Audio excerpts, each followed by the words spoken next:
खूब कहा है किसी ने कि माफ़ करने से जो चीज़ हमारे पास नहीं है हम उसे भी पालेंगे, लेकिन बदले की भावना से जो चीज़ हमारे पास है हम उसे भी गवा देंगे। आदाब, नमस्ते, सत श्री अकाल, हर हर महादेव दोस्तों, मैं हूँ सुनैना राजपूत। जब आप किसी को माफ़ करते हैं तब आप बीते समय को नहीं बदल सकते, पर यकीनन भविष्य को ज़रूर बदल सकते हैं। इसी सत्य वाक्य पर आधारित ये कहानी है। एक बार की बात है, राजेंद्र गरेवाल जी शहर के चुनिंदा वकीलों में से एक थे। हर कोई अपना केस उन्हीं को देना चाहता था। वे कभी भी कोई भी केस नहीं हारे थे। वे बहुत ही तजुर्बेकार व्यक्ति थे, फिर भी वे इक्का दुक्का केस ही लिया करते थे। वे भगवान में पूरा विश्वास रखते थे। उन्हें पैसों का कोई लालच नहीं था। वह लोगों को दूसरे वकीलों की तरह ठगा नहीं करते थे। एक बार एक व्यक्ति अपने केस की फाइल लेकर राजेंद्र गरेवाल जी के पास आता है।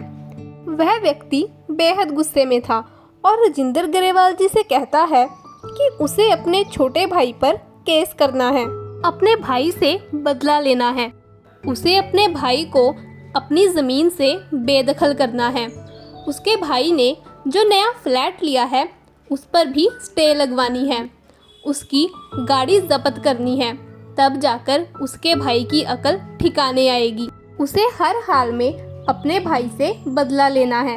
राजेंद्र गरेवाल जी उस व्यक्ति की बातें सुनकर हैरान थे कि कोई भाई अपने दूसरे भाई से इतनी ज़्यादा नफरत कैसे कर सकता है। तब गरेवाल जी उस व्यक्ति से कहते हैं कि आप अपनी फाइल को रख दीजिए, मैं आपका केस स्टडी कर इसके बारे में आपको कल बताऊंगा। राजेंद्र गरेवाल जी सारी रात उस व्यक्ति की केस फाइल अच्छे से पढ़ते हैं। अगले दिन वह व्यक्ति राजेंद्र गरेवाल जी के पास आता है और गरेवाल जी से कहता है कि कुछ भी हो जाए उसे अपने भाई को अच्छे से सबक सिखाना है। गरेवाल जी उस व्यक्ति से कहते हैं, मैंने आपकी केस फाइल अच्छे से स्टडी की है, जिससे पता चला है कि आपने अपने जीवन में अपने भाई के प्रति बहुत त्याग किया है।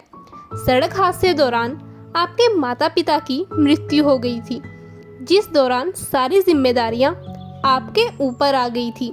आपने अपने छोटे भाई का पालन पोषण किया, उसे अपने बेटे की तरह पाला, उसे अच्छे स्कूल कॉलेज में पढ़ाया, उसकी इंजीनियरिंग की पढ़ाई पर खूब पैसा लगाया और उसे एक काबिल इंजीनियर भी बनाया और उसकी मनपसंद लड़की से उसकी शादी भी करवाई। अपने आप से ज़्यादा अपने भाई के जीवन को बनाने पे ध्यान दिया। लेकिन अब वह आपसे अलग अपनी पत्नी के साथ शहर में रहना चाहता है। आपसे वह ठीक से अब बात नहीं करता, आपको पैसे नहीं भेजता। सीधे शब्दों में कहा जाए तो शादी के बाद उसका रवैया बदल गया है और अब आप अपने भाई को सबक सिखाना चाहते हैं। जी हाँ वकील साहब, आपने बिल्कुल सही कहा, उस व्यक्ति ने गरेवाल जी से कहा। तब राजेंद्र गरेवाल जी ने उस व्यक्ति से कहा कि आपकी भी बीवी है, आपके भी बच्चे हैं, आपका भी गृहस्थ जीवन है। उस व्यक्ति ने हाँ में जवाब दिया। तब राजेंद्र गरेवाल जी ने उस व्यक्ति से कहा, फिर आप क्यों कोर्ट कचहरी के चक्करों में पड़ रहे हैं? माना कि आपका भाई गलत है, वह जो कर रहा है सही नहीं है, पर उससे बदला लेने के चक्कर में आप क्यों अपनी ज़िंदगी खराब करने पर लगे हैं? आपका भाई रास्ता भटक चुका है, पर उससे बदला लेने के चक्कर में आप भी गलत दिशा में बढ़ रहे हैं। कोर्ट कचहरी के जाल में आपकी पूरी ज़िंदगी बीत जाएगी। आप अपने बच्चों के भविष्य के बारे में सोचिए। अपने भाई को माफ़ कर उसका किया हुआ सब भगवान पर छोड़ दीजिए और अपने परिवार के ऊपर ध्यान दीजिए। जो पैसा आप कोर्ट कचहरी में फंसकर अपने भाई के केस के ऊपर लगाना चाहते हैं, वो पैसा अपने बच्चों के भविष्य के ऊपर लगाइए। गरेवाल जी की बातें सुनकर वह व्यक्ति कुछ नहीं कहता है और वहाँ से उठकर चला जाता है। तब गरेवाल जी सोचते हैं कि शायद वह व्यक्ति उससे नाराज़ होकर किसी दूसरे वकील के पास चला गया है। कहता होगा कि इस वकील के पास मैं अपना केस लेकर आया था और इसने मुझे अपना ज्ञान सुना दिया। वकील होकर कैसी बातें करता है। चलो कोई बात नहीं, अपनी ज़िंदगी के लिए अच्छी बातें बहुत ही कम लोगों को समझ आती हैं। सालों बाद हाथ में मिठाई का डब्बा लिए वह व्यक्ति ग्रेवाल जी को मिलता है और वह व्यक्ति बहुत खुश दिखाई देता है। तब ग्रेवाल जी सोचते हैं कि इस व्यक्ति ने अपना केस किसी दूसरे वकील को दिया होगा और शायद ये केस जीत गया होगा। पर क्या फ़ायदा ऐसी जीत का, इस व्यक्ति ने अपने कितने साल खराब कर दिए। तब वह व्यक्ति ग्रेवाल जी के पास मिठाई का डब्बा लेकर आता है और ग्रेवाल जी से कहता है, आपका बहुत बहुत धन्यवाद। तब ग्रेवाल जी असमंजस में पड़ जाते हैं और कहते हैं, धन्यवाद किस लिए, मैंने तो आपका केस लिया ही नहीं था। इसी बात के लिए ही आपका धन्यवाद।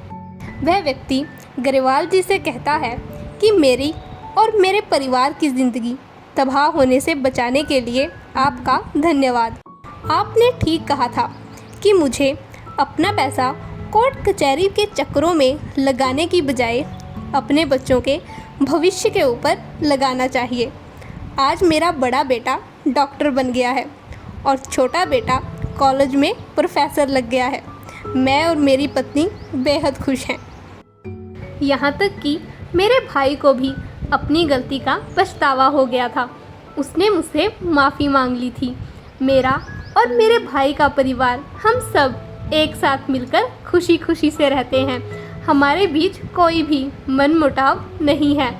अगर उस दिन मैंने आपका कहा ना माना होता तो शायद आज दृश्य कुछ और होता। ग्रेवाल साहब को मिठाई का डब्बा देकर वह व्यक्ति खुशी खुशी वहाँ से चला जाता है। ग्रेवाल जी भी मुस्कुराने लगते हैं। इस कहानी से हमें शिक्षा मिलती है कि बदले की भावना में हम अपना जीवन ही नष्ट कर लेंगे। इसलिए हमें दूसरों को माफ़ कर कर अपनी ज़िंदगी में आगे बढ़ना चाहिए। हमारी एक माफ़ी से बीते समय में कुछ बदले या ना बदले, लेकिन भविष्य में परिवर्तन अवश्य आएगा। इस कहानी के प्रति आपके क्या विचार हैं? कमेंट्स करके ज़रूर बताइए। ऐसी ही कहानियाँ सुनने के लिए चैनल को सब्सक्राइब ज़रूर कीजिए और लाइक, शेयर, कमेंट करना मत भूलिएगा। धन्यवाद।